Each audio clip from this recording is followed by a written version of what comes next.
Hello, Kink leaders. Today we are going to talk about focus and inspiration, both how to inspire yourself and how to inspire others. Although right now this one is mostly about how to inspire yourself, because as a leader you don't necessarily have another leader to prod you and help guide you and that sort of thing the way that you're doing for others. And so you kind of have to find solutions for yourself.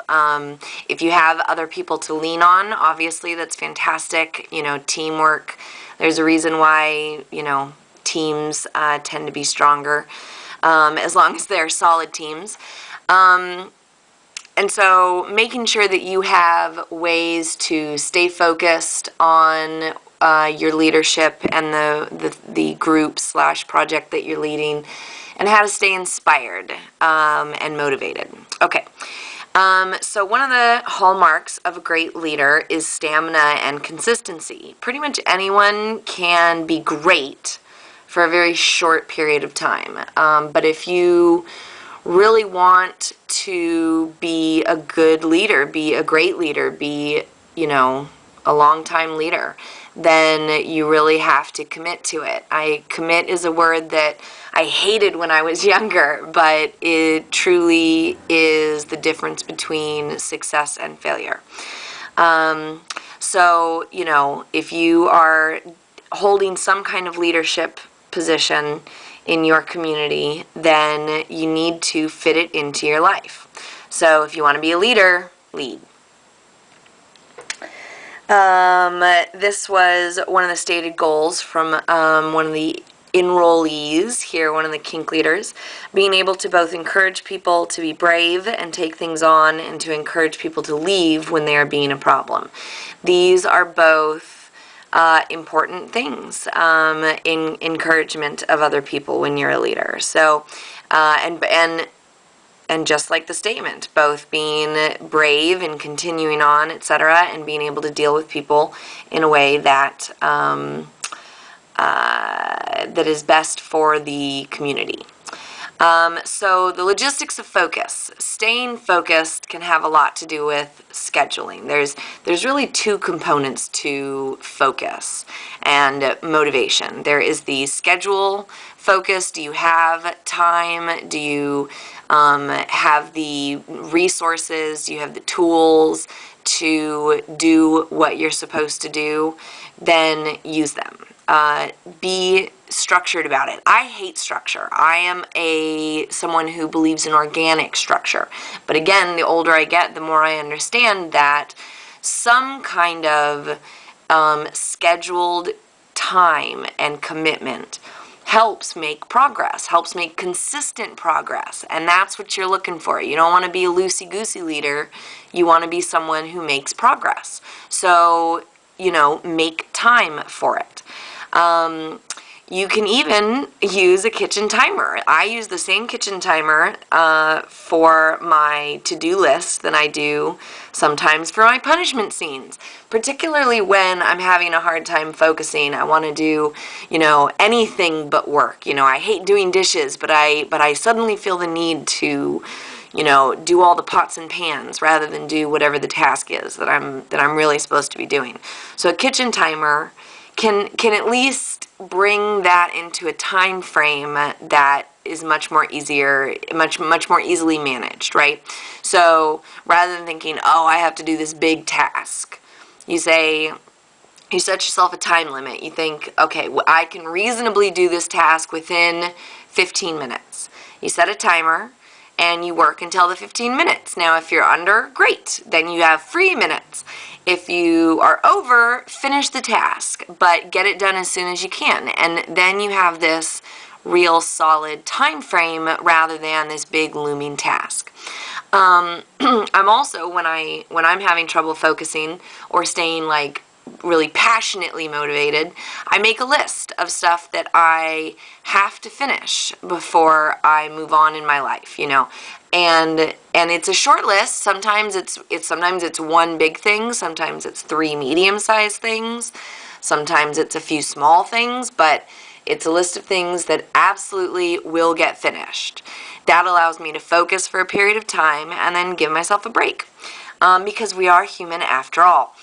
Okay, so, but the other component to this is the emotional component of being focused and motivated. This program is a great example, right, of how do you, over a sustained period of time, stay focused, stay motivated, stay engaged, stay active. It's very easy to let time go by. And so how do you feel about that? There is an emotional component that needs to be fulfilled for everyone, and there are a lot of reasons for emotional fulfillment. But sometimes it's that, and then if that's not being filled, if you're not being met halfway, then it's very easy to lose interest, and it's very easy to lose action, which is even more important. There are times when I have lost interest, but I still take action.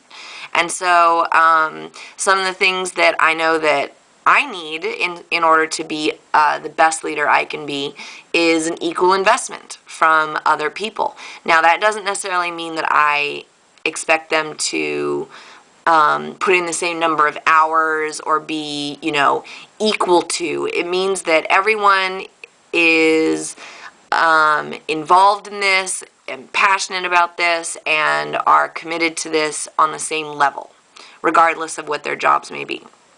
Of course, I like appreciation. We are human, and the desire to be told "good job," is in most of us, and so a solid thank you goes a remarkably far way to both feeding your own motivations and feeling positive about what you're contributing, and to helping motivate others.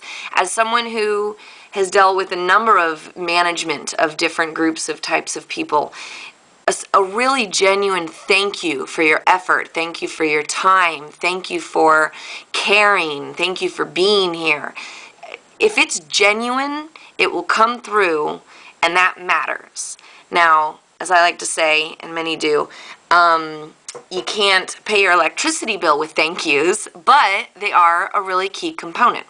And yes, also getting credit is great. Now, it's important to be humble to a certain degree in your life, but I personally believe that we have a right to be proud of what we've accomplished, and that we have a right to be acknowledged, or at least to have the desire to be acknowledged for what we do. And so if we're not getting those things fulfilled, then it may be harder to keep putting one foot in front of the other, to send yet another email, to look for another sponsor, to write another class description. So what are, in the notes below, what are some other emotional aspects that could be involved in staying focused and keeping motivated? Very interested to what you all come up with, as always. One thing that I really believe in is to just keep moving forward. That as long as you're doing something, that's better than nothing. And so don't flog yourself over it. Like, do something and just keep moving forward. And so find whatever tricks you need, whether it's these or others that will be shared in the comments, other books, different ways to find motivation, different ways to find focus and clarity, and use those tricks for when you're just not feeling it, because that's where the consistency will come in, and real success is created, in my opinion, by consistency. And give yourself permission to get some work done. That's what I mean, is like, commit to a portion of work, commit to a certain amount of task finishing, and then be done and watch a movie or deal with some other aspect of your life or spend time with a loved one. Do what you need to do, even if it's the bare minimum, and then move forward. But keeping consistent with that is what will lead you on the path. I'm having all these visual analogies right now. Lead you down the path to success, to successful leadership, is consistency, focus, and motivation. So I'm going to talk in a separate clip about motivating other people, but that idea of being thanked and giving thanks is a little preview to that. So I will see you in the next clip.